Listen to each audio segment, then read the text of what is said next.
Hello, guys. Welcome to Elevate Elite, the Basecamp podcast. My name is Donovan, and today I'm going to be talking with Mr. Mark Cofano.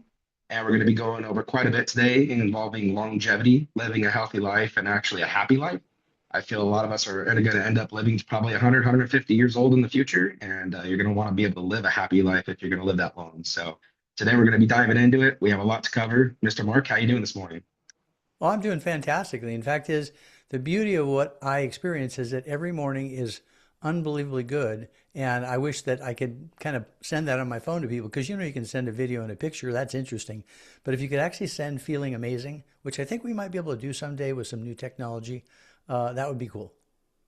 Yeah, I think we can master that probably through just our tone and the video that we're about to record here and just sharing information with people. And Yeah. they're gonna get that feeling from you. I can almost guarantee it. I got that same feeling when we first talked last time.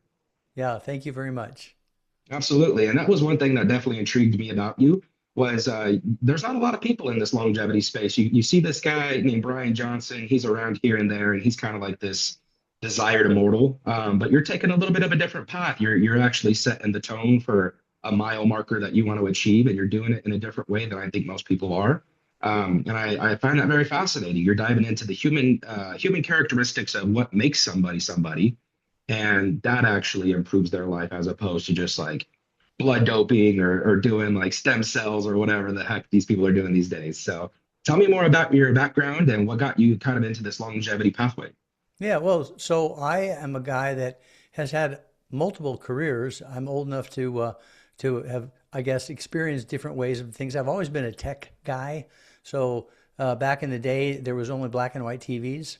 So, I got started when nothing connected to anything. And for whatever reason, I imagined everything would connect to everything. And that includes us as another device on the network. So imagine that back 20 years ago, I was thinking about the fact that a human might actually at some point in time be directly connected to the internet. So no device, no phone, no whatever. And more on that later if you're interested. But the point is, I'm a person that has been involved in tech, and I did that for most of my career. And then guess what? I found out because I was careless that at age 62, I didn't have good health. That was the simplest and easiest way to say that. And I'll mention that I was on a stage in front of about 1,000 people, and in the process of which somebody took a picture of me that wasn't flattering. We're all good with the selfie, and we go click, click, and we keep moving around until we get the perfect picture. Well, that person wasn't really interested in the perfect picture. He just wanted a picture of me on stage, and he sent it to me, and I went, oh my God, who is that fat guy? And it was me. I mean, there's just no running from it. And I'd gained almost 90 pounds that I shouldn't have. So that's where I started. I started not worrying about longevity. I started worrying about reclaiming my health. Mm. Yeah, that's fascinating. I think a lot of people have to have that kind of come to Jesus moment almost where it's like, oh no, who is that person in the mirror? You know, sometimes we Very ignore it. Sometimes we evade it altogether and don't look at ourselves in the mirror at all. well. So it's an interesting point, and I would just mention this: we have, as humans, the ability to do a very unique thing, and that is to consider what we see after it actually enters our system. So everything enters us as a stream of electrons. We don't actually see something. We get a signal from light. It goes through our optic nerve, and then we transpose and decide what it is. And this is where you can have four people watch a murder, and the judge asks them what happened, and every one of them says something different. Because Mm. it isn't what happened that we see, it's what came into their brain and we processed. So I would just share with you, it's a wonderful thing when it works well. It's kind of a not so great thing when it doesn't. And in particular, if you want to do longevity or anything else that really matters, it's a good idea to see what's actually going on. And that usually means talking to somebody else besides your brain. So I always try to ask people when I'm wanting to see things clearly, what do you see? And that's a good way to maybe get to the truth of the matter. So the reality is, I took pictures. I asked all my friends, I said, do I look healthy? I used to be very much involved in athletics, and nobody came back with, oh, no, you're great, dude. So I was pretty clear that not only did I look fat to me, I look fat to a lot of people. And I'm saying that word fat not because I want to sensitize anybody that might be listening. That's just my way of communicating with myself. And it was a very personal conversation because I just said, Mm. this isn't how I want to be. And when I watched my mom and my dad pass, died at 94 and mom died at 93. For most people, that is a very long lifespan. And Yeah. yet, at the end, they weren't particularly comfortable because they didn't attend to some of the things that I'm not judging them. They just didn't They weren't as healthy as I think they could have been. I think they left years on the table. So when I was looking at that whole scenario, and I said to myself, well, if you don't actually change, Mark, you're going to end up going out the same way. And I didn't want that. And it Yeah. wasn't until maybe 3 years later that I really discovered longevity as a core premise of what could happen if you actually have health. And what do you think brought you to that conclusion at 60 years old as opposed to 50 or 40 or 30? Well, some of it was just the emergent issues, but then I think also I've come to believe that our society has what I would just call a clock, tick, tick, tick, tick, tick. And we think there's a certain set of things that should happen when you're 20 and a certain set of things that happen when you're 40. And all of a sudden, as a guy who is post 60, 62 years of age, I'm looking at my peers and they're slowing down and slowing down and slowing down.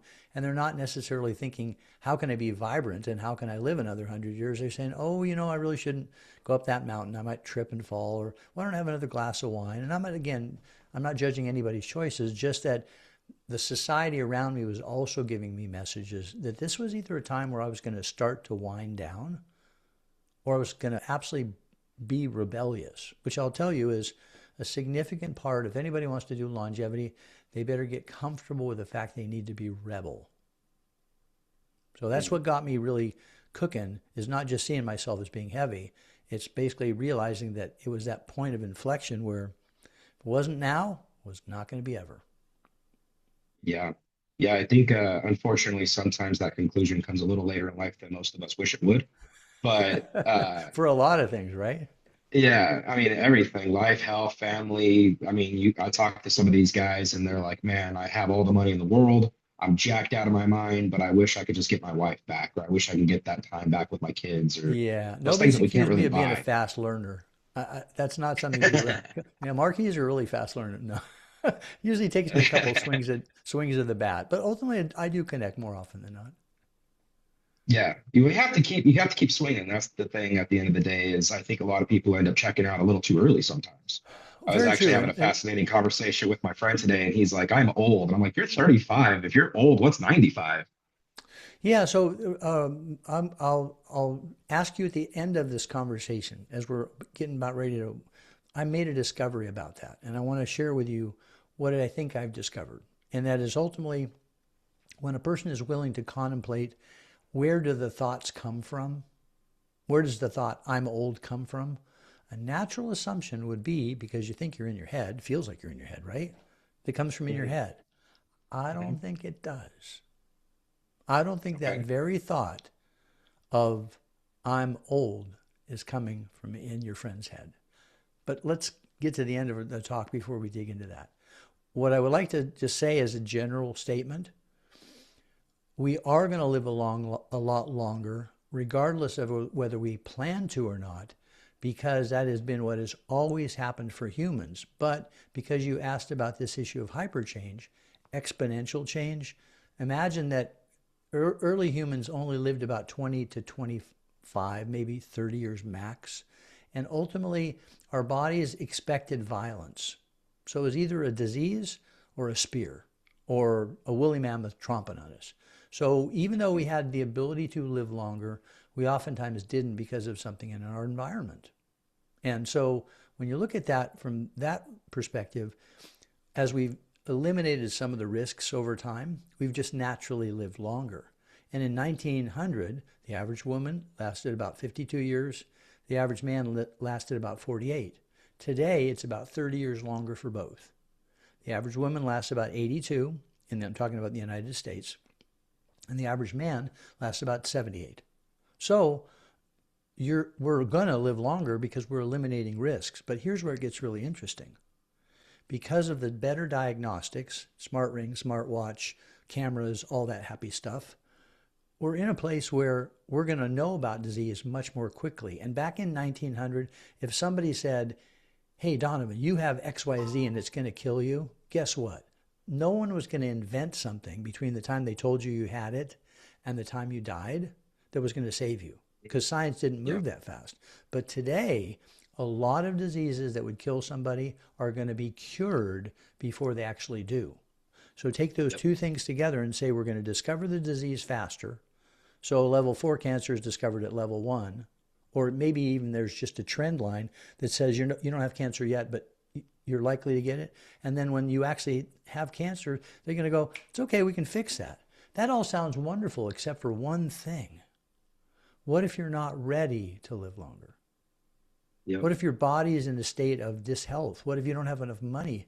What if you don't have a life partner to share life with? What?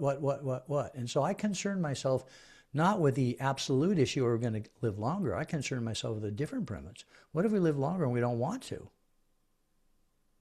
And a lot of people Tough think that it's question. going to be much more of a choice, but what if the doctor keeps sending you home going, you're okay, Yeah. right? That may not be the answer you wanted. And I talk to a lot of people that when I talk about thriving to 150, because you maybe made a little bit of a note about what am I doing personally, I'm thriving to 150 or more years of age.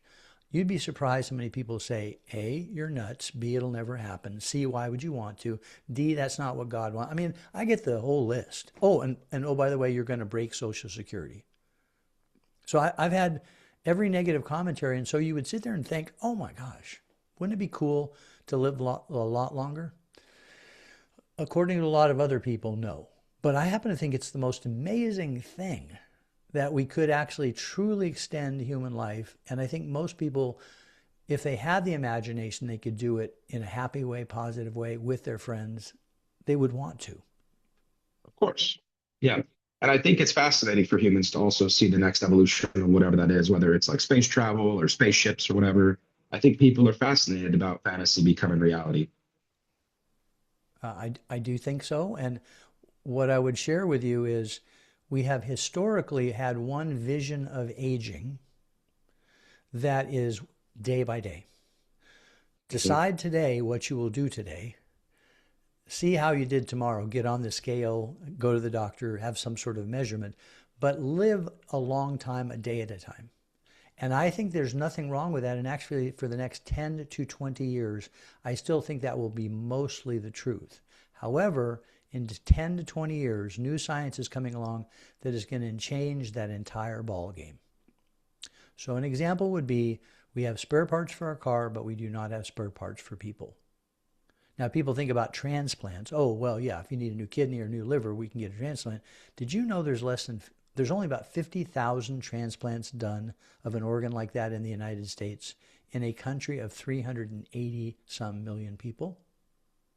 Wow. So if you I did actually not. got a transplant, it's extremely rare. And second of all, Right. the drugs that they used to have to use to suppress the immune system makes the usable life of that organ 5 to 8 years. So if you get a kidney, everyone goes, "Oh, you're saved." No, you just get 5 more years. You're not saved long term. So a lot of people don't understand that the spare part we have today, in a lot of cases, is just a short-term bandage. Okay, now you can finish your life a little bit more orderly.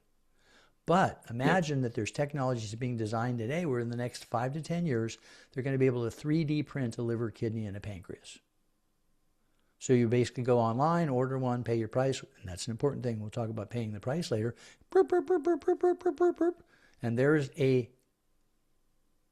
3D printed organ that they can put in your body. And it even gets a little weirder than that. We're now figuring out how to use stem cells, which have a neutrality. They're not a particular thing. That's why they call them stem cells. And imagine you could grow your own new kidney in your body while you're keeping your other diseased kidney.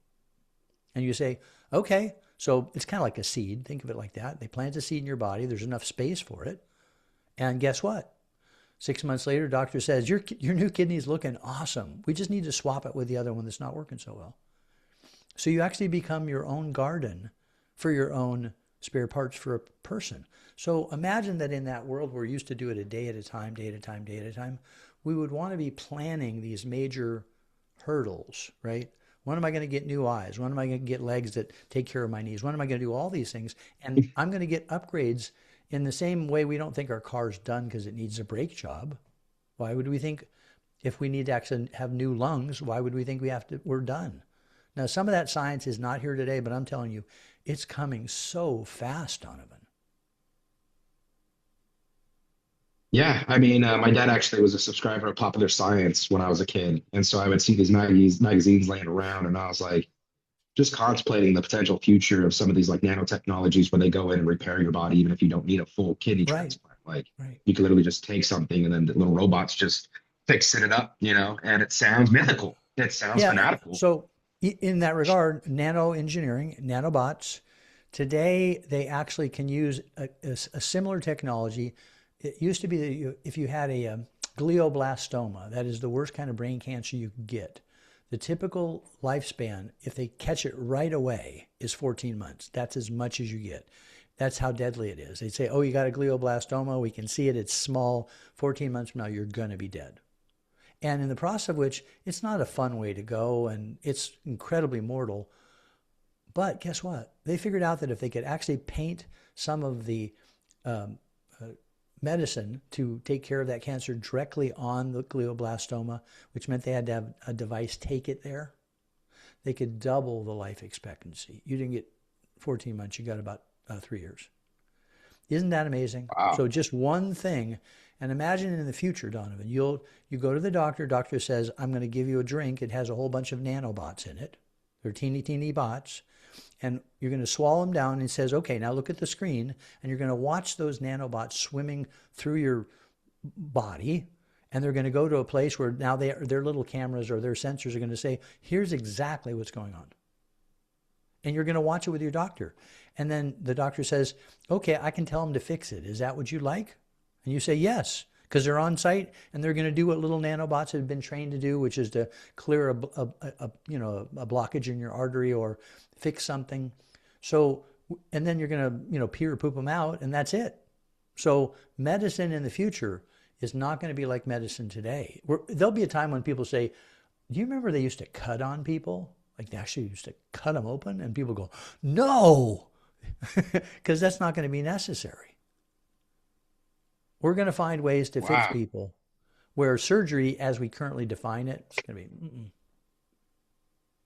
So you mentioned that 150 number. Why that number? Why are you just gonna like jump off the ship? Is that like you're gonna be sent into space or like through that tube? There was no, like it that actually 150 selective death. plus. Yeah, I'm Okay. not predicting my death. I'm predicting, let me just tell you, because I've learned a few things, I've come up with a few strategies that I think would work for other people. I call that an ALUA, and at least until age. And I encourage everyone who wants to live longer to have their own personally decided ALUA. I will live at least until 150 years of age. That doesn't mean I'm done. It means I reserve the right to renew my contract on being alive, right? So I have an automatic renewal in my contract that says, hey, now I'll go to 400 because the science that's going to be developed between now and 150 could take me a lot longer, or who knows. And I would just say that in some regard, that's kind of like driving across the United States. You say, okay, I'm going to stop in Denver, I'm going to stop in Atlanta, then I'm going to go to Washington, D.C., 3-day trip. But when you get to Atlanta, you go, I'm having a lot of fun. I think I'm going to go to Miami before I go to D.C. You get to choose. So we should be regarding our journey into the future of long life as some decision points. So as much as I want to focus on getting to 150 plus, I also want to say I reserve the right to make additional decisions as I go along. And one of those What things about boredom is though? boredom. Yeah, what about boredom? If you live to Oh, 150, 400 years, how do we conquer that? Because there's only so much you can buy, so much you can do, so much you can experience. well, I don't What is happen. the Yeah, that last thing you said, I don't agree with, but I definitely understand the spirit of your question. I think that we have been sold a concept of retirement. Why would somebody want to retire? Well, for the most part, because they really didn't like working. I mean, if you just okay? sort of zoom it in, and if you go back in history, you realize that for most of human history, recorded history, there was no retirement. It's a late stage decision. And two things go along with that. Number one, you worked in a factory and you're all beat up and you're tired and you don't want to listen to the same old boss. And you go, I'm done. I got enough money. I'm retiring. And I go, okay, well, that is a reason to do it. But is that necessarily best for you? I don't happen to think so. I would say you retire, you expire. So I that agree. is actually borne out very well in the science. Most people that are career professionals and have done something their entire life at a particular company, they're usually dead 2 to 5 years after they quit their job. Wow, I didn't know it was that soon. Yeah. And that actually has to do with something which isn't directly related to their body. It relates to the fact that their identity was locked up in being in the military. Their identity was locked up in being at a particular aircraft manufacturer or food company. And when you lose that context, you have no reason to exist. So boredom assumed by someone, I will never retire. I will continue to do my life in a fun way every day. And I mean, think about all the amazing places there are to go and the people there are to talk to and the problems that need to be solved. No, no, no, no, no. There's no boredom. And fact is, I would share with you, we have some unhappy news coming by people that want to use artificial intelligence and robotics as a mechanism to, quote unquote, relieve people of the burden of work. Nothing's going to kill humans faster than not having something to struggle against. We were not designed to sit on our butts and contemplate our navels. That's not what we were designed to do. Almost everything that makes us strong, capable, powerful comes from adversity of some sort. Either the adversity which is imposed on us by nature or a civilization that wants to come and conquer us, or the adversity we impose on ourselves. And I like that last kind. The things I'm doing in terms of my efforts are to improve the world, to make my body perfect, to be in a place where I help as many people as possible. And that's not easy. So every day I face a lot of headwind to do these things that I want to do. And it keeps me alive. People say, well, why don't you just stop? And I'm going, stop like stop breathing? Because that's what happens. So there is no good case that I can have for actually retirement as most people think of it. Now, changing the strategy about how you live, well, that's a whole different thing. I happen to be fortunate to live a longevity lifestyle from 5 in the morning till 10 o'clock at night every single day. Do I work every day? Do I work out every day? Do I play every day? Do I think every day? Do I have fun? All those happy things, you bet. It's the best vacation I could ever have because there's no line of demarcation. If today I want to spend most of my time in the gym, I do. But I take what I learned in the gym and write a blog post or communicate to my team so they can go out and help other people do it. So that was all work in one sense because it was study, right? But otherwise, by the way, my body's stronger. And some days I travel on a plane and there's just no way to get a good workout in and I'm in front of a crowd or an audience. And guess what? That's a great day too, because it reminds me of the luxury that there is to actually go get that workout in as soon as I can. I learned to travel, as an example, with beef jerky. One of my coaches said, just because you're traveling doesn't mean you get to poison your body. And it was like, well, of course that's true. But every single time I traveled, I would go, well, it's really hard to eat well because you're in a hotel room and sometimes it's late at night and you just go grab McDonald's or whatever the heck it was. I shouldn't probably say a particular company's name, but my point is you just go grab something because all you're trying to do is solve the problem, I'm hungry. And then you realize if you really want to live a long time, you should be carrying good food with you. So just because I travel, even if I can't get to a good restaurant, I have food which is not poison for my body. So even in that regard, the evolution of what it is to exist has a lot of joy in it because I feel like I have my hands on the steering wheel. I feel like I have my foot on the brake. I'm driving my life as opposed to having that sucker on autopilot. Yeah, and you mentioned that you're in your 70s now, right? You're 72. Correct. Yeah, I'm 70. Yep. And then you mentioned that you have like the biological functional age of a 45-year-old, from what I 48, understand. 48 right now. And when I get 48. to 75, which is about 4.5 years, I have already assembled a series of tests. Interestingly enough, most of them functional in what we'll call the 8 pillars of longevity that actually will allow me to stand beside someone who's 45 years of age and compete effectively with them. Now, not if they're a professional athlete, but let's just say solid weekend warrior, somebody who can do a Spartan race, somebody who can do a math competition, somebody who can memorize words, somebody that can stand in front of an audience of 10,000. Solid, competitive people At 45 years of age, I have my team putting together what could they do? Mm. How fast could they run? How much could they lift? And at 75, I will continue to decrease my functional age to be able to accomplish that, which is super exciting to me because number one, it's fun because I'm competitive. Like, I don't know if you met competitive people, but I'm one of them. But second of all, it's like I feel a little bit like Shackleton trying to go to the North Pole or South Pole rather. No one's been there to 150. You ask why did I pick 150? Because it was longer than anybody that we know of has done. The Bible says Methuselah got to 968 or 62, whatever it was. And we had a lady die recently, Jean Clement from France, and she went to 122. But we can't like go, oh yeah, there were 7 people in a world of 8.5 billion that actually got us to 150. So I said, it's a big enough number to where it adds some uncertainty. And it makes maybe for a little bit of good marketing. There's this Yahoo that as at the age 75, I want to have a big party. It's called the halfway mark because I'm halfway to 150. And I actually want to have it be a global event, not because it's about me, but because I fundamentally see myself as a crash test dummy doing this crazy journey to 150 plus. And if I can do only one thing well, I will be very satisfied with my life. And that is to give others that also at age 60 plus or 50 plus that are overweight and unhappy and feeling like life is kind of trending down, they actually can choose what I did.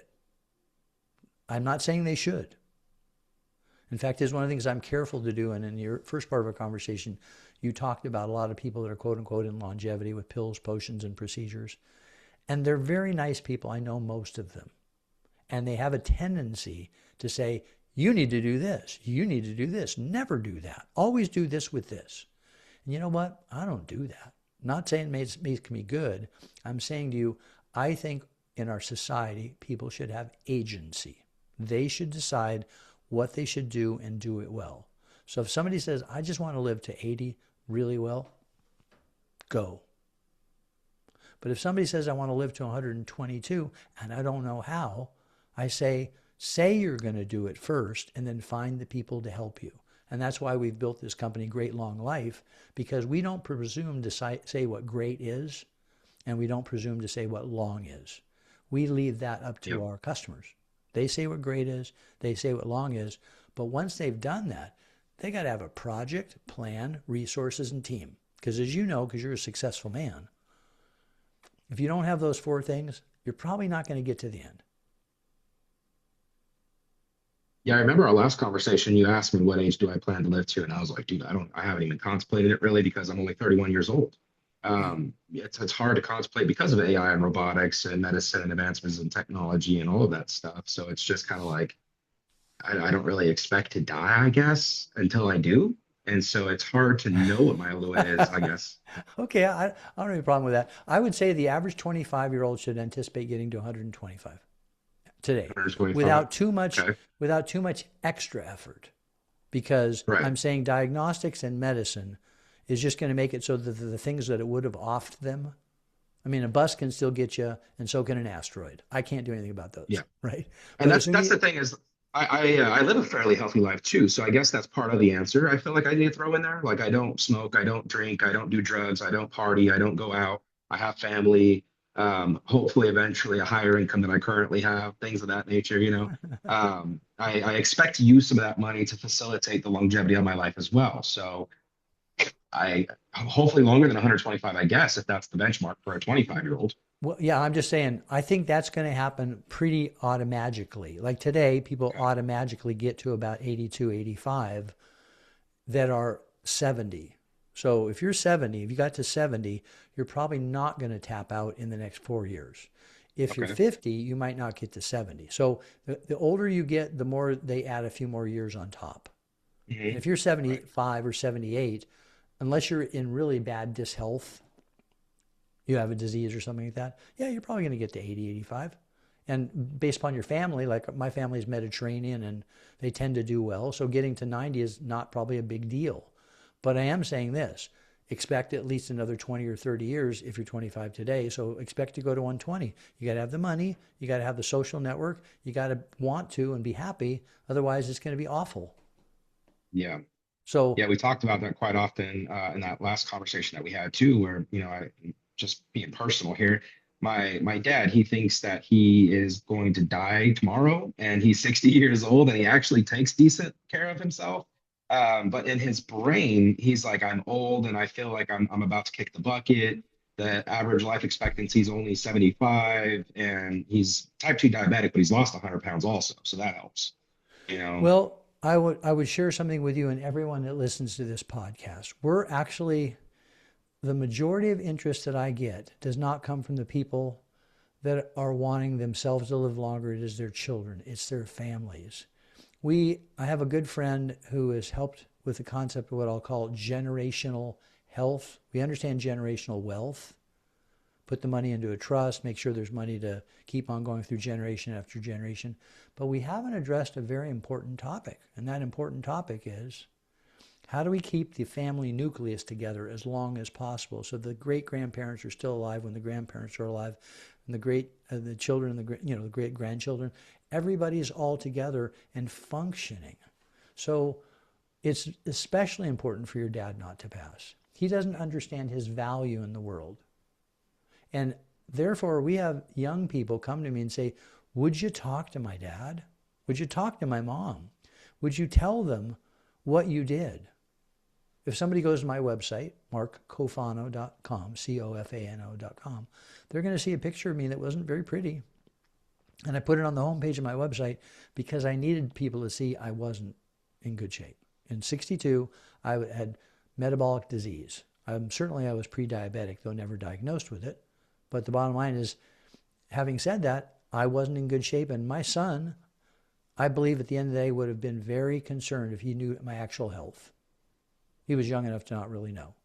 Having said that, a lot of young people want their dads and moms to live longer. We're going to design some event series where we're going to actually kind of do the equivalent of an intervention. Imagine you, and I don't know if you have any siblings, collect up mom and dad and you bring them to a stadium and they go, this is going to be cool, mom, you're going to love it. Got music and fun and the whole 9 yards. And then you sit on either side of them and there's this goofball Cofano stands on stage and says, you're here because your kids love you and they don't want you to do what you're doing to yourself. And just in case you were not clear, you have a choice. So if you're in this place where you're saying to yourself, I know I have a choice and I still want to keep on going the way I'm going, again, that's your own business. But if you weren't sure you have a choice, I had to make the same choice. It's yeah. possible. And a lot of it comes down to that neuro-linguistic programming they talk about in NLP, where you have these patterns of belief in your brain where you are getting exterior influence from people that are around you, but then also interior influence based on what you believe about yourself. So you create these like cognitive sensory connections in your brain of I am this, and that becomes your belief system. So people think like, oh, we're just 45 and our family always has back issues, so that's why I have back issues. It's like that's probably not the case. Well, it especially is not the case. But let me suggest to you what you are talking to. You're talking about beliefs. If someone were to go to the homepage of greatlonglife.com, which is our website, which is about evolving behavior, they would see something that's called the 8 pillars of longevity.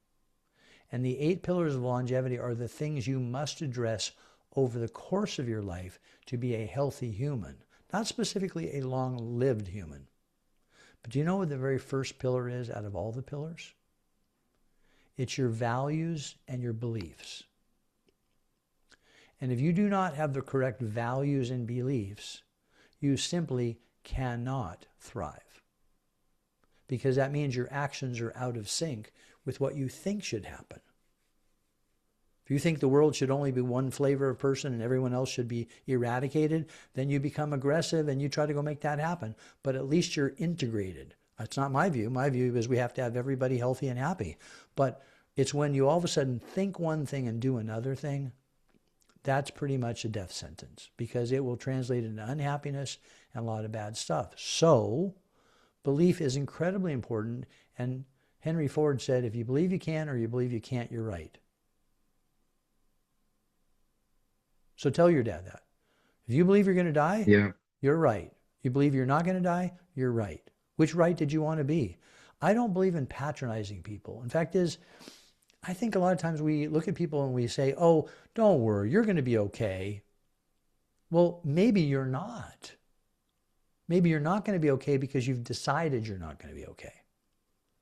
And giving somebody the encouragement to own their thought processes, talk about neuro-linguistic programming. Again, you're super sharp guy, Donovan. I'm so impressed with you. Yeah. Well, thank you. I appreciate that. Yeah. No, awesome. I'm delighted to be on your podcast and help get the message out to the people that you serve, because I know that for you have a servant's heart and you want to help people. So I'm just telling you, it doesn't really relate to longevity only. It relates to every flippin' thing you're going to do in life. Set your mind to something and have it become true, right? And when Yeah. you do, that is incredibly more likely to happen. Again, we talked about we can't rule out the bus or the asteroid, okay? But we can say when someone has conviction, if your dad said, I'm going to live to 100, I happen to believe that today, unless he, again, I don't know what his circumstances are, unless he has terrible disease, might very well be true. See? So then you can be that good human being that goes to your dad and said, Dad, I want to make sure whatever you want to have happen, happens in the way you want to have it happen. I don't want to Well, change it. the thing that I find that's fascinating about his belief system, and we've been talking about beliefs now, is that he believes that he will die soon, but also he takes such good care of himself that it's actually like what you're saying, it's contradictory to the input. So the output isn't going to be he's going to die soon. The input is going to be the output of him living a longer life. So like That's what we naturally talked he's about. Yes, you're right. You're very yeah, right. so he's getting that thing that he doesn't necessarily want, but it's like contradictory to his belief system because he doesn't necessarily want it, and that's why he's putting in the action that he is. Funny you mentioned that. You know what the second pillar is? Perceptions and emotions. The first pillar is values and beliefs. The second pillar is perceptions and emotions. When you have your values and beliefs, you start to look out at the world and you say, is it a fair world? Is it a happy world? Is it a place where I'm all finished and done? And then you then have emotions that get connected to what you perceive. Oh, there's a lot of war. That makes me upset. Oh, I see the dogs are playing in the field. That makes me happy. If you don't get your perceptions and your emotions lined up correctly, you're in trouble. So your dad is stuck there, in my opinion. I'm not trying to be a Yeah. psychologist or any professional. I'm just telling you, any person that would be saying, I'm behaving in one way, but I'm certain another thing's going to happen, I would say maybe you should figure out why you're perceiving one thing and feeling another. Why would you hmm be perceiving you want to take care of yourself, but also then believing you're going to die? Well, I think if I recall correctly, the third pillar's finances or family.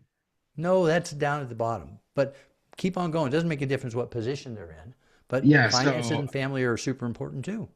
so a couple of those things are like if your family is not aligned with what you think that should be, they're in a chaotic state emotionally, health wise, finance wise. You too are going to kind of succumb to that because of your community that you surround yourself with. Well, that's So, certainly true. And I would tell you that I had mentioned that one of the characteristics of people that want to live a long time is to be rebellious. If you want to live a long time healthy and happy, a lot of people are kind of go along, get along types. As soon as they see friction, their first reaction is, oh, well, I don't want to say that. That'll make somebody unhappy. Oh, I don't want to do that. My friends don't want to do that too.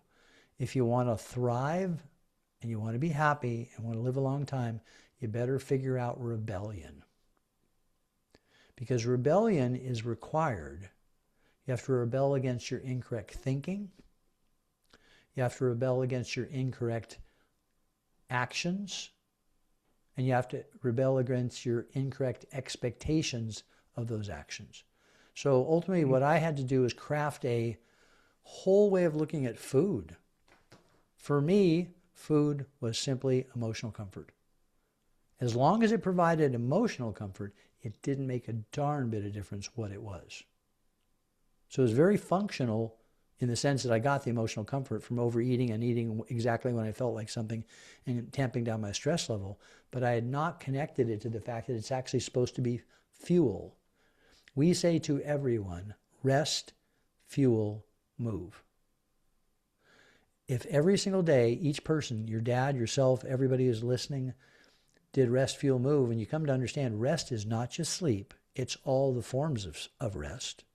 Fuel is not just food, it's all the things that come into our body that sustain us, hugs and encouragement and sunlight and etc. And movement. Donovan, movement is not just exercise. Movement is what it actually is life. How do we know a dead bug from a live bug? The dead bug doesn't move. So that last characteristic of move is, as you're sitting here, your eyes are tracking. Your heart is beating. Blood is moving around your body. You're shifting in your chair to get comfortable. When you sleep, even your eyes are doing rapid eye movement. That's a kind of sleep, which is a very important kind of sleep. Anyway, point being that a human being can simply do rest, fuel, move every day. They don't have to get stuck on the 8 pillars. But once they actually have the routine down, rest, fuel, move, rest, fuel, move, rest, fuel, move every day, better rest, better fuel, better movement, then we get around to doing the 8 pillars. And when I was back in I got to get rid of 90 pounds because that's how much I lost. I lost 90 pounds and gained 20 pounds of lean mass. I'm almost up to 24 now. I'm a fit guy at 70. Most people would look at me and they would say, I don't look or function like 70 because really, biologically, I'm not. But I would only tell you that until I understood that my relationship with food was completely toxic. People say, did you diet? Nope. I just realized that if you wake up in the morning, which has happened to me on one day, 6 o'clock in the morning, I said, because I knew I needed to eat better, I'm going to eat clean today, whatever that meant. I didn't really understand what it meant. I knew I didn't want to eat candy bars and potato chips. That really wasn't the definition of clean. But I said at 6 o'clock in the morning, I'm going to eat clean. And then at 11 o'clock in the morning, I'd not even gotten through half the day, I'm in my kitchen and I have a handful of potato chips shoved so far up my face. And I did not remember walking downstairs from my office to the kitchen, opening up the door, the package, grabbing a handful of chips and shoving it in to get the appropriate amount of emotional comfort. And I went, this is effed up. Because until I actually get to the place where I can say, my problem isn't food, my problem is emotional control. Once I did that, click, whole bunch of good things happened. No different than how you sit, no different than how you breathe, no different than how you show up in a meeting. They're all exactly the same. We have these ways of behaving and thinking. We have to take enough time to understand them and go click. And when we do, magic happens. Everyone goes, oh my God, you lost so much weight. Yeah, but they don't say, oh my God, what actually happens, you have a healthy relationship with food. People will say, oh, you don't look like you're 70, but they don't say, oh, but you don't feel like you're 70. Isn't that interesting? We're in a vain world which uses visual cues to determine if somebody is successful, what kind of car they drive, if they're healthy, do they have a six-pack or whatever the physical attribute is. But when you get down to it, the thing that really needs to be measured isn't visible. And that's, you mentioned earlier, I'm different than a lot of people in the world of longevity because I believe that you are a factory of health. You are a Lamborghini, a Maserati. Pick your favorite ripping sports car, the one that you can't wait to get in. And imagine you were given that as a body. And it doesn't have 8 gears, it has 12, and it has more horsepower than you could ever imagine. And it can do things that you never even thought it could do. And most people treat it like crap. Yeah. Yeah, one of those things that are kind of identifiers for me when it comes to surrounding people with myself is how do you treat yourself? Like, how do you treat your diet? How do you treat your family? How do you treat your kids? Those things matter to me more than what your supercar is or where you live or what house you live in or who do you know. Those things don't really matter to me, I've noticed. Yeah. The things that matter to me are like you took the hard route and you found out that the only way to get through to the other side of what it is that you're looking for is to take that hard route. That's And we think that there's absolutely. like stairs to success, or there's like an elevator somewhere that you'll end up getting on, or like it's not about who you know, it's about what you know, or what you know, or who you know, or whatever the terminology is for these people. The thing is like at the end of the day, you have to have self-awareness and you have to be willing to want to do it, I not met a necessarily do lovely, it. I totally agree with you. I met a lovely woman, and I'm going to give her a hat tip today in this meeting. I'm just going to say her first name. Her name is Fatima. She is 41. She is amazingly accomplished, amazingly accomplished. And at a very young age, not in an easy path, accomplished self discipline, accomplished the ability to overcome obstacles that most people would never accomplish, but always to treat herself well and to be able to differentiate things that made her feel happy versus the things that were absolutely good for her. And I was so struck by this young woman, from my vantage point, young, older than your friend because she's 41, but still incredible at how much mental connection to take care of what you just said. Take care of yourself. Do things which are good for yourself. Don't hang around people that are not healthy. Don't have a job that's not rewarding for you. Don't do any of those things because in the end of the day, you deserve better. So I would say to you, in addition to having a clarity of your seeing who you are, love yourself. And that's the cue to having other people love you too. And especially if you're a parent, oh my goodness, can you imagine any life lesson would be more important to teach your children than treat yourself well? Because Yeah. once they get that lesson down, that's what they're going to do for the entire rest of their life. So, Yeah, inside of Elevate Elite, we refer to that as legacy. yeah, exactly. Well, Mark, it's been a fantastic conversation. Somehow the hour flew by, but I love having conversations with you. It always is an eye-opening experience for me. It gives me a lot of perspective, honestly, and being able to have the insight that you do. And there's just so much to dive into. We have to have a multitude of conversations together because we can geek out about this stuff all day long. The Absolutely.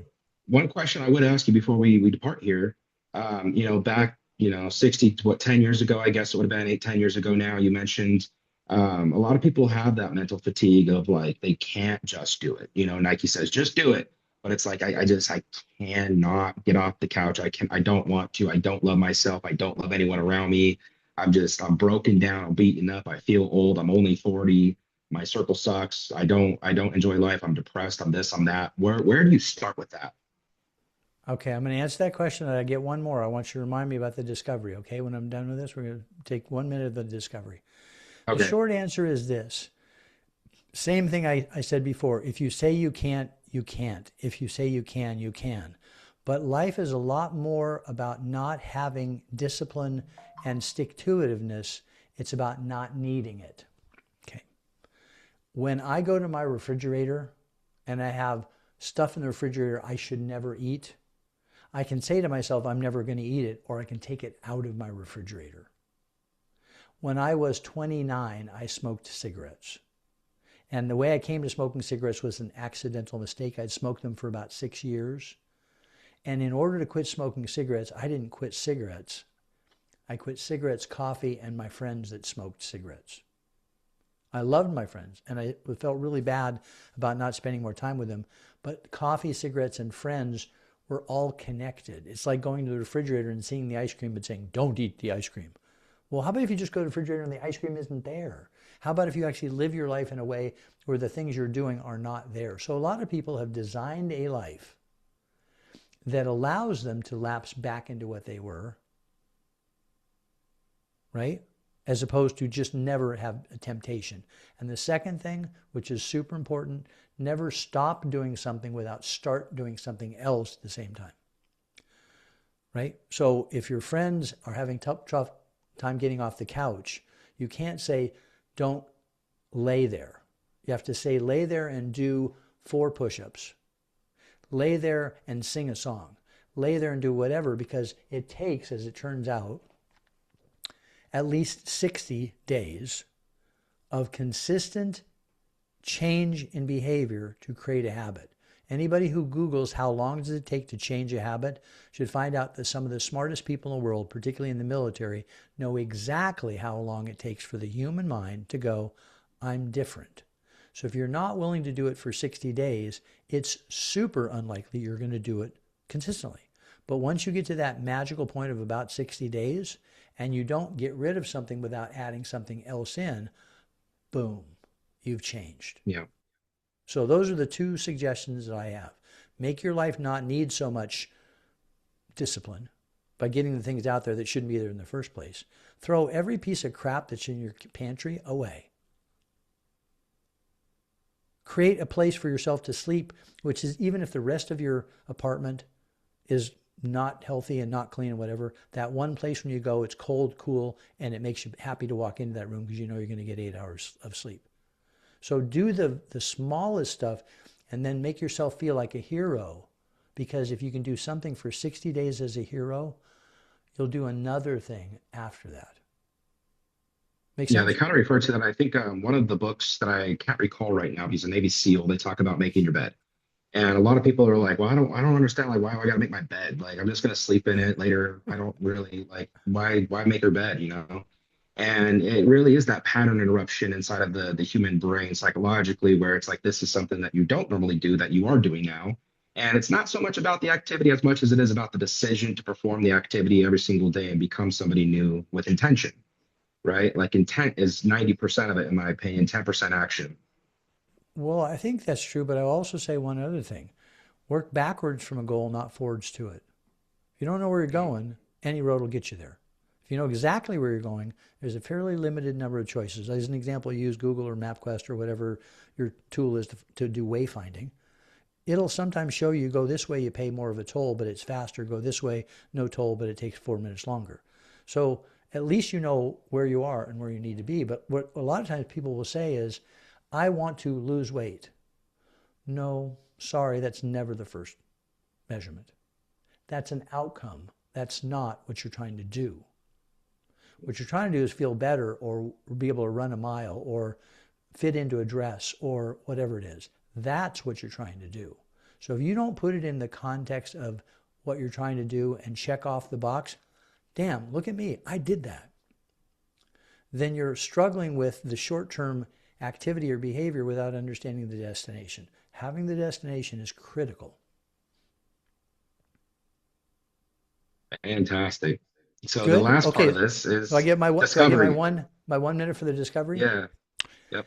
I believe that we are actually communicating. I believe that right this minute on your podcast, I'm communicating in a background way with every other person on the planet. The 8.5 billion people that are there, they're all in some sense sensing me and I'm sensing them.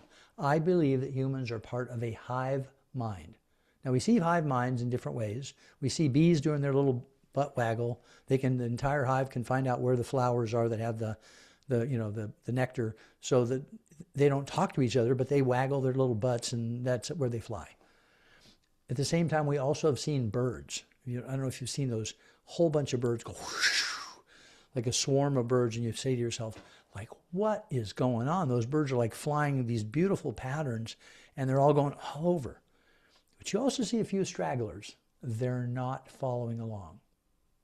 And I have actually done some research, I'm not ready to release the data, that I believe we are actually controlled in part by our species. And so earlier, when your friend said, I'm 35 and I'm old, I wanted to say, I want you to be sure you're hearing yourself. Because I'll tell you what's also true. If the hive mind can tell the birds to fly one way, instantaneously, imagine they're doing this and they're all synchronized. Then imagine that the species can also tell you, it's time for you to slow down, my friend. It's time for you to not worry so much about your belly. It's time for you not to try to do that race this weekend. Because you know what happens to me every single night? And I have to tell you, my favorite workouts are often at 8 or 8:30 in the evening when most people are winding down. A voice comes into my head that says, you're too tired. You work out all the time. Go do it tomorrow. And do you know what happens every single time? I go work out and I wasn't too tired, and I feel awesome. And part of the formula is me actually realizing rebellion isn't just rebellion against myself. In my humble opinion, my discovery, and I think it will be borne out, is that aging is mandated by a species that says after you've had babies and after you get to a certain chronological age, it's time for you to leave. We don't truly need you anymore. And if that's so, one of the keys to a lot of behaviors is to make sure that you're at the edge of the flock. So if all the birds are flying this way, you can go, burp. So I try to be in a place where if I'm going to do something that is pretty darn rebellious, like what I'm doing, I don't bump into other birds. Is that helpful? That's super helpful. Yeah. No, I don't disagree. And I think that those other birds definitely let you know like what age you should be old at, right? Where they're like, you grew up and you saw that they were talking about that they're old at 35 and now you're 35 and you're like, I'm also old. And it's like, no, you're not. You're just out of shape. You have a lot of inflammation. You don't take care of yourself. You don't drink water. You're pretty dehydrated. You haven't got good sleep and you Yeah, probably should do some of those things, honestly. exactly. Exactly. So, Yeah, so we're on the same page. My point is, if in fact a person truly wants to do remarkable things, like I ask people oftentimes, what's the longest that someone can hold their breath? And most people go, I don't know, 2 minutes, 3 minutes. I go, they say 7. And the answer is about 30 minutes. So a human being can hold their breath for about 30 minutes. Isn't that crazy? By the way, anybody who doubts it, Google. Not that everything that's on the internet is true, but there's enough data of enough people that as it turns out, the human body can actually last for an awful lot longer without oxygen than we realize. So maybe the question is, should we try that? What other things should we take our amazing Lamborghini, Maserati, Ferrari body and ask it to do? Because it just might say, okay. yeah, I think David Blaine, he held his breath for like 17 minutes or something crazy. It was on TV a while back. Yeah, like I said, there's a number of people that report 29 minutes, 31 minutes. And a curiosity of this, and I think we should wrap here, but my point is we think that we breathe when we need more oxygen. We breathe when the rhythm of our chest going in and out has not been resolved because it's an autonomic response. When we sleep at night, we still breathe. We don't have to remember to breathe. So there's a connectedness here. And guess what? One of the things that's required to not breathe for many minutes is you have to stop the need for your chest to move in and out because your whole nervous system is saying, move your darn chest in and out, dude, because that'll make your lungs expand and you'll breathe. It doesn't say you actually have to get more air in. The body knows the action that's necessary. So for you to actually hold your breath and not be going like you're gasping, you have to overcome the body's desire to move your chest out. Wow. It's a lot to take in, You have Mr. more Mark. air in you than you realize. Isn't that cool? Yeah, that is pretty cool. Yeah. So my point is there's all these things, it's like having the coolest video game, except it's you. Yeah. You know, here's an Easter egg and you go, oh my God, like I pull on this and and all of a sudden I get this phantom pain or this amazing feeling. And yeah, I'm going, yeah, like play the game. Yep. Be Yep. good at driving your body. Anyway, thank you. You're an amazing host. You let me ramble on. No, absolutely. I appreciate having conversations with you. I think we can all learn a lot from the wisdom of our elders as well as just people that happen to be just kind of, in our path on the journey that we're going on. And so I'm grateful that you fell upon my path on this journey, and I'm grateful of our friendship now. So thank you for Thank being on the you. podcast. Thank you. And one request I'll make of your audience, because my suspicion is they trend a little bit younger in terms of chronological age, eliminate as much ageism as possible. I don't call myself old age. I say I'm an advanced age because Yeah, advanced actually represents what I think I've accomplished. At 70, I feel like in many cases, people that are much younger than me can't do what I can do now. So 100%. we need to make aging not scary, and we need to cause people that are younger and older to spend more time with each other. That, So yep. People think that older people are disconnected to the world and they're actually more connected than ever. And so I vouch for that and am totally on board with that as well. I love that advanced age aspect. That's I'm pretty coming cool. to hang with you, man. You better have some fun places for us to go, right? Right on, Mr. Mark. Okay. Hey, guys, Thank you thanks so for another much. episode here with Elevate Elite, Mr. Mark. If they need to find you, remind me the website, Mark. Cofano? Yeah, Mark Cofano, Cofano. MarkCofano.com, or greatlonglife, just like it sounds.com. So I you'll love find it. out about Mark Cofano. And if you just Google the goofball that wants to live to 150 plus age, I might come up that way too. There you go. Right on, Take Mark. Well, I care. appreciate you guys. I'll see you on another episode. Thanks so much.